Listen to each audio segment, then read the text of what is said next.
أعوذ بالله من الشيطان الرجيم. بسم الله الرحمن الرحيم.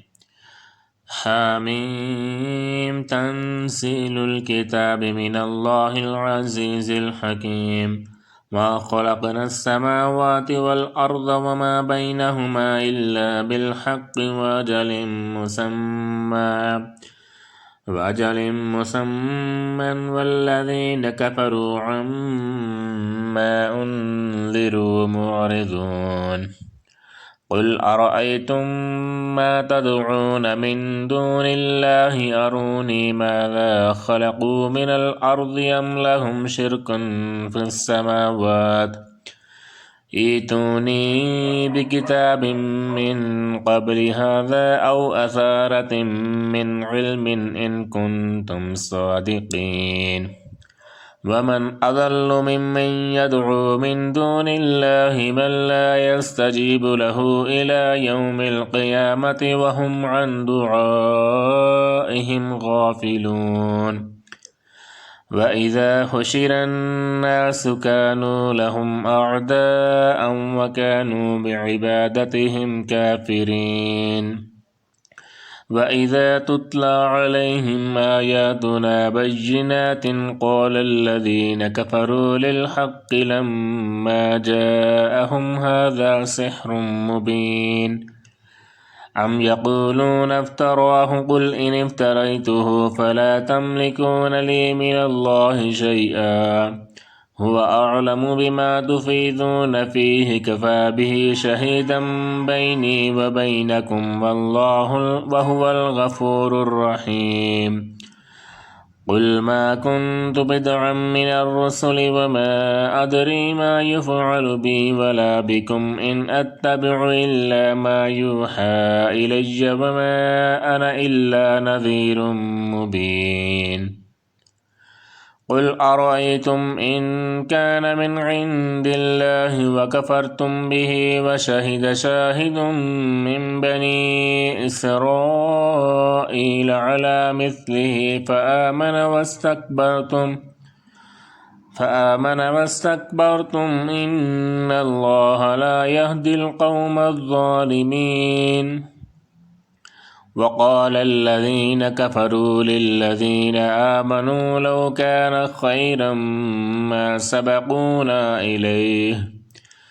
وإذ لم يهتدوا به فسيقولون هذا إفك قديم. ومن قبله كتاب موسى إماما ورحمة وهذا كتاب مصدق لسانا عربيا لينذر الذين ظلموا وبشرى للمحسنين. إن الذين قالوا ربنا الله ثم استقاموا فلا خوف عليهم ولا هم يحزنون أولئك أصحاب الجنة خالدين فيها جزاء بما كانوا يعملون. ووصينا الإنسان بوالديه إحسانا حملته أمه كرها ووضعته كرها وحمله وفصاله 30 شهرا حتى إذا بلغ أشده وبلغ 40 سنة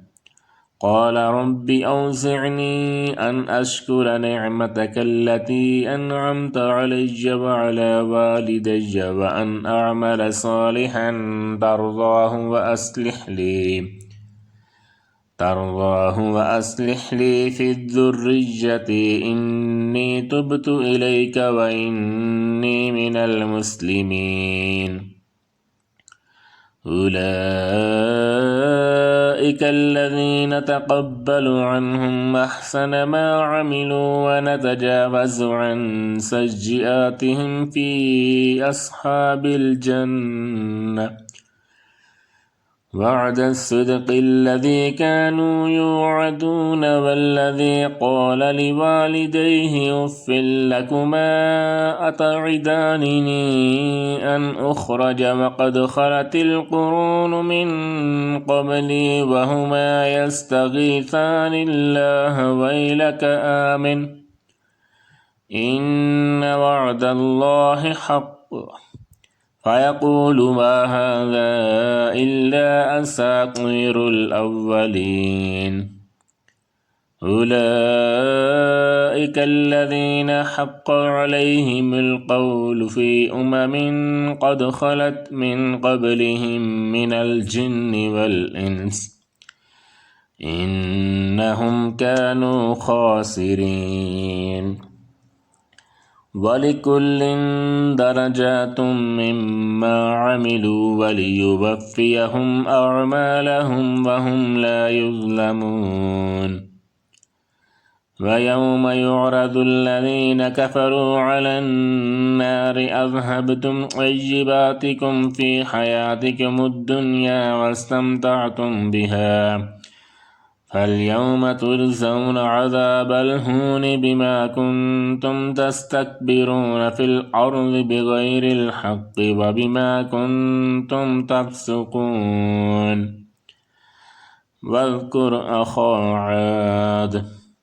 إذ أنذر قومه بالأحقاف وقد خلت النذر من بين يديه ومن خلفه ألا تعبدوا إلا الله إني أخاف عليكم عذاب يوم عظيم قالوا أجئتنا لتأفكنا عن آلهتنا فأتنا بما تعدنا إن كنت من الصادقين قال إنما العلم عند الله وأبلغكم ما أرسلت به ولكني أراكم قوما تجهلون فلما رأوه عارضا مستقبل أوديتهم قالوا هذا عارض ممطرنا بل هو ما استعجلتم به ريح فيها عذاب أليم تدمر كل شيء بأمر ربها فأصبحوا لا يرى إلا مساكنهم كذلك نجزي القوم المجرمين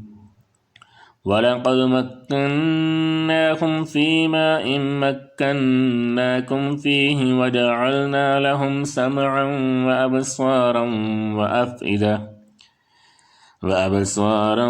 وأفئدة فما أغنى عنهم سمعهم ولا أبصارهم ولا أفئدتهم من شيء إذ كانوا يجحدون بآيات الله وحاق بهم ما كانوا به يستهزئون ولقد أهلكنا ما حولكم من القرى وصرفنا الآيات لعلهم يرجعون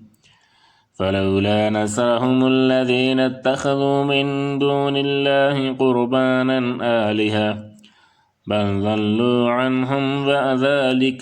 وذلك إفكهم وما كانوا يفترون وإذ صرفنا إليك نفرا من الجن يستمعون القرآن فلما حضروه قالوا أنصتوا فلما قضي ولوا إلى قومهم منذرين قالوا يا قومنا إنا سمعنا كتابا أنزل من بعد موسى مصدقا لما بين يديه يهدي إلى الحق وإلى طريق مستقيم يا قومنا أجيبوا داعي الله وآمنوا به يغفر لكم من ذنوبكم ويجركم من عذاب أليم ومن لا يجب داعي الله فليس بمعجز في الأرض وليس له من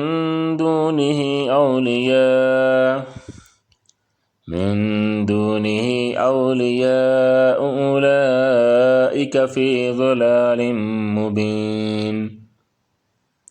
أولم يروا أن الله الذي خلق السماوات والأرض ولم يعي بخلقهن بقادر على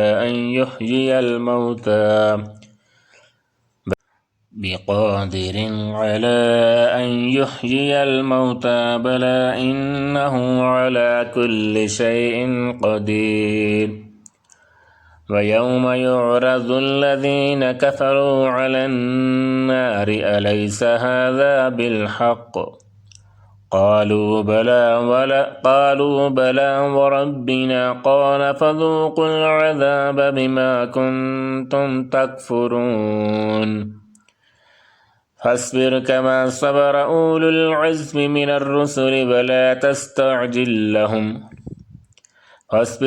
صبر أولو العزم من الرسل ولا تستعجل لهم كأنهم يوم يرون ما يوعدون لم يلبثوا إلا ساعة من نهار بلاغ